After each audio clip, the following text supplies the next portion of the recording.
அடுத்தது 7ஆம் இடம் அப்படிங்கிறது காலச்சக்கரத்தின் முதல் வீடு மேஷம். ஆமா.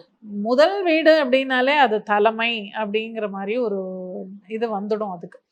அப்போ வரப்போற மனைவியோ கணவனோ அவங்க வந்து ரொம்ப டாமினேட்டிங்கா இருப்பாங்க ஃபேமிலியில. அதாவது அவங்க கண்ட்ரோல்ல தான் எல்லாரும் இருக்கணும்னு நினைப்பாங்க. ஏன்னா அது நேச்சுரலா அது செவ்வாயுடைய வீடு இல்லையா? செவ்வாயுடைய வீடு, அங்க சூரியன் உச்சமாறாரு. சூரியன்னாலே பவர்.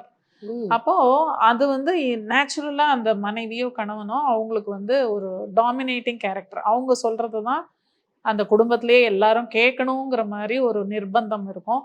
ஆனா அது மாதிரி இவங்க நடந்துக்கிட்டாங்கன்னா, துலாத்துல பிறந்தவங்க, சரி மனைவி தான் நல்லா பார்த்துக்கிறாங்க வீட்ட. ஆனா ஆனா நல்லா பார்த்துப்பாங்க. நல்ல ஒரு என்ன சொல்றது? ஒரு சிஸ்டமேட்டிக் பிளான்டு இதுவா இருக்கும் அவங்களோட மேனேஜ்மெண்ட்லாம்.